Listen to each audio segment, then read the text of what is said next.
morning I wake up and I think, thank God I'm awake. He let me live one more day. But when I first go to stand up, I can't hardly stand up. I'm currently living in the house with my grandson, Nathan, and his fiance, Kat, and Sam and RJ, and there's my fiance, Russell. Texas up to Arkansas here and met the family and moved into a small little house. Crazy, isn't it? How her son, his wife, the kids all moved to live with her. Was to live with Rose, let's say. And also Rose's fiance as well. Interesting. But let's continue.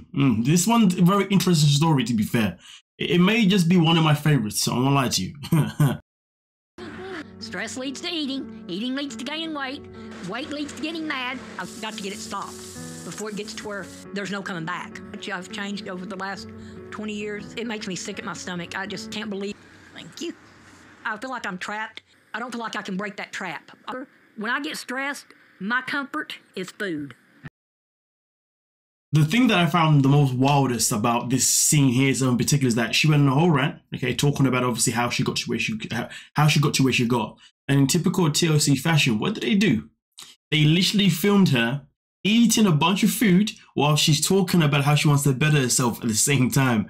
I was like, yo, you guys are wrong for this. Like, the woman's trying to express, you know what I mean? But then at the same time, you're also showing her still scoffing her face, you know, talking about how she's trapped, but then she's still eating at the same time. Like, the savage levels is just something else. Normally, I'd be like, you know what, like, you can't say these things, but yet you're still eating, you know what I mean? But to be honest, I was more just taken back about how TLC took no freaking mercy in the situation, but let's continue. The more depressed I got, the more I ate. And I just kept eating and eating and eating and eating. After my mother passed, when I was 13 or 14, I weighed around 250. But honestly, it is quite sad, isn't it, that there are a lot of people in this world that when they are going through depression, they're going through something negative in their life, food is their comfort. But then there's other people that when they are going through depression and they're going through something negative, not eating is not even a comfort. It's just like it's like for me personally, if I'm going through something, I eat less, you know. I just don't feel like I want to eat, you know. My appetite is just not there, you know. And if anything, I feel like even if my appetite is there, I feel like I do probably crave sugar, but then I'm like, but I don't really want to eat it, you know, because I know it's not going to make me feel better, you know. It's weird. It's like maybe like I punish myself by not eating, but then some people punish themselves by eating, you know. It is quite interesting how there's two different dynamics about it. But sadly, we only speak about people that eat when they're going for a bad time, not people that don't eat when they're going for a bad time. I do feel like it's a conversation that should be had on both sides, you see what I'm saying, okay? Obviously for me, it's never been that extreme, don't get it twisted, but it can be extreme for a lot of people who end up, you know, becoming anorexic and X, Y, Z. But it is a shame that we haven't got a show though based on people who are obviously people who don't eat, you know, who get to a point where they become so anorexic, a bit like Eugenie Cooney. It is quite sad that we don't have that type of TV show, you know. But anyway, let's continue with Rose over here.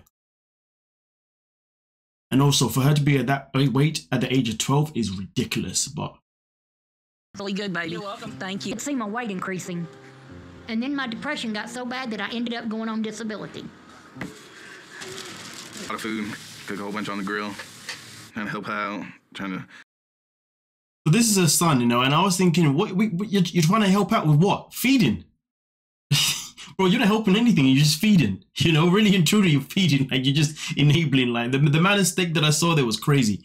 But hey, normally I'd say where the hell did they get this money from? But of course they live in a house where I guess everybody works apart from the grandma, aka Rose, who's 58. So in this situation, at least we know where the money comes from, right? But then again, though, she's got disability, so she's probably getting money from disability too. But let's continue. Try to do what I can. We're gonna get some fast food and eat it fast and get on the road. I only add that line because that's one of the most funniest, most ridiculous, most stupidest, most freaking craziest lines I've ever heard on 600 Pound Life. Let's go and get some fast food and eat it fast. But she's saying this while she's on her way to Houston to see Dr. Now to better her life. Make that make sense. At my heaviest, I was almost 700 pounds, and that was 20 years ago. All day, I sit and I eat. I binge eat. I eat out of depression. If I get if there's a box of zebra cakes brought in. So you don't then, you're here to figure out what to do? magic to stop you from eating all day. I know I have to do it myself. So I'm gonna stop eating, but I have the willpower. Now I have to have willpower. Is going to come from me. And I didn't really have the willpower, but now I've got my grandkids. So eating like you have been, was it not the right thing? Exactly. Okay, you didn't know that before. Evidently I didn't. Her stepdaughter is so wrong for this. She just sat there laughing the whole time because you know what? Rosa loves to talk, man. And when she talks, she talks. And I'm just sitting thinking, what? But let's continue. For cooking. So I've got to have something that works. What do you eat all day? I eat. How do you get it? I ask her to bring it to me. Who? Sam. And she's going to bring what you ask for? She brings what I ask for. But if she doesn't bring it, what happened? It won't come to an end? Or if she don't bring it to me, then I don't eat it. So you came all the way from Arkansas to tell me it's your fault to tell people to get you food to eat? Knowledge. You have the knowledge, the weight loss knowledge, the right programs, the right type of foods to eat. All day? What else do you do all day? Lay in the bed. So you have a goalie? You know what? She has got to be the most honest person I have ever seen in 600 Pound Life. I actually respect her honesty. She's just like, well, this is what I basically do. You know what I mean? She ain't even trying to, like, honestly, throughout the whole thing, she was honest. She didn't even try to be manipulative or nothing. I was taken back. I thought straight off the bat, she's definitely one of those crazy flipping, manipulative people. Nah, girl is just blunt with it. Like, it's good to see it. Like, let's go, man. In your life? My goal is to get the weight off, to play with my grandkids, to be motivated. Just like I told them, if you told me there's a pile of dog crap there, and you told me that's going to help me to lose weight, if I ate that dog crap for a month, bend over and start eating it, that's what I would do. I'm going to expect you to lose 50 pounds in 2 months. But if you do everything, you can lose more than that. Okay. I'm not gonna lie, I feel like that's one of the best lines that I've ever heard on this show before. I don't know if it would be defeated. You know, if there was a pile of dog crap right there, you told me to eat it, it'd be better about I'd eat it. I love the energy. I love the energy. Okay. 1, 2. It's been 2. Oh, in case you didn't see it, of course, she has to now lose 50 pounds or more over the next 2 months. And obviously, it's a scene of her, doing a little exercise with her grandkids. Months since I went to see Dr. Now. Okay. Ready? So in the morning and at night before I go to bed. 1, 2. You did it, Mama. You did it. Handling everything. I've got to go to Houston and we'll discuss whether we're going to do surgery or not.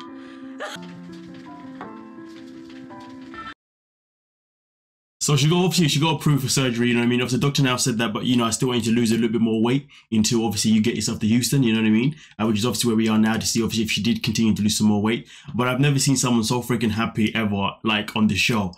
Her energy was just different, She's got that infectious energy that just makes you want to smile, At first, you're just like, just stop talking. You're just saying too much. You're just getting rid of excuses. And then you're like, wait, hold on a minute. You're honest. Like, you're honest. Oh, okay. You're keep going with the honesty. Okay. Oh, okay. You're actually appreciating the help and support that you're getting from Dr. Now? What? Like, it's not every day you see someone come on the show and actually appreciate Dr. Now's work. You know what I mean? So shout out to her on that one.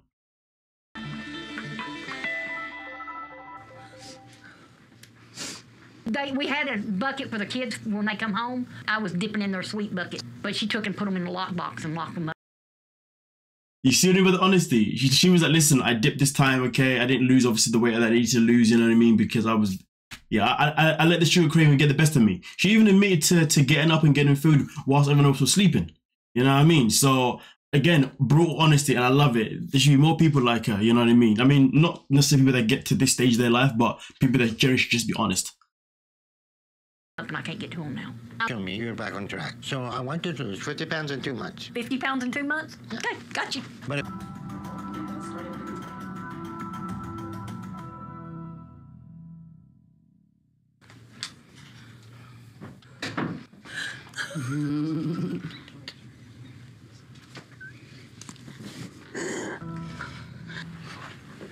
Not a whole lot better than what it has been.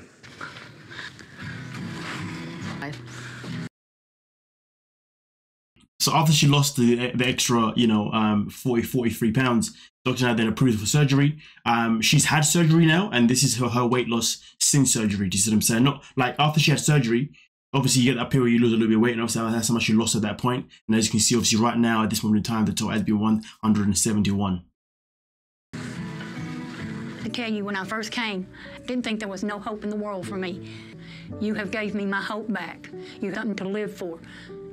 And I'm glad you stuck with it. I just want to tell you thank you for that. No, you Listen, the woman, she had a goal. She made it, you know, she's 58. I'm very lucky to still be here, to be honest with you, you know what I mean? But she's come a long way, you know, and it's good to see someone come a long way, and it's good to see that she wants to turn her life around and she wants to be there for her grandkids. She's even got a great grandchild as well, to be on at the same time. So obviously she wants to make sure her last days on earth, she's at least going to be out here, you know, obviously having a great time with her grandkids and also her kids, which is phenomenal, absolutely phenomenal. I do feel like she's obviously somebody she's one hell of a character. Probably, you know, one of the nicest people that anybody knows around, whoever's around her life anyway, you know what I mean? And it's good to see her now be in a position where she's going to win. Hopefully we'll see her back for £600 Life, where are they now? And hopefully she's kept up with it and hasn't gone backwards. And I say that because she has got a history of losing weight, but then gaining it back again as well. So she has done that. Over the years, she's lost weight, but then she's gained it again, you know what I mean? Due to stress and depression and whatnot. So, you know, she's definitely a sensitive soul. You know, obviously losing her mum didn't help her. Obviously that's when she got depressed, lost weight. She was then in a marriage with a guy for like 15 years, but then they had to break up because he was cheating on her with her best friend, you know what I mean? And obviously now him and her are now married, and obviously that put her in a position where she was depressed again. So again, didn't help with the weight. So she's definitely someone, you know, when she suffers hurt, she feels the hurt a lot, so much that obviously puts her in a position where she ends up going to food as a comfort. So hopefully things will improve for her, you know what I mean? And hopefully it won't come to that ever again, you know? And yeah, that's that. Oh yeah, and also on top of that, the point when she did actually lose only the £5, that was also again due to the fact that when she's stressed, she can't handle. If anything, she probably needs to see a therapist maybe to help her with her sensitive levels, because obviously Dr. Now said to her that you have to move to Houston to get the surgery, and she was being stressed about the move because it wasn't really working, because, you know, obviously she lives in a house full of a lot of people right now, so therefore she obviously needed to find a way to move with someone. Eventually she did move with her daughter-in-law, but of course the process was stressful, and that's what resulted her wanting to eat the kids' candy, shall I say. So again, I hope that she can really put a hold onto her sensitive side, you know what I mean, and not resort to food each time she's hurt, because it'd be sad if she's in this position again. But nonetheless though, let me know your thoughts and your opinions down below, and we'll talk about it. Don't forget to like, subscribe, and of course, peace.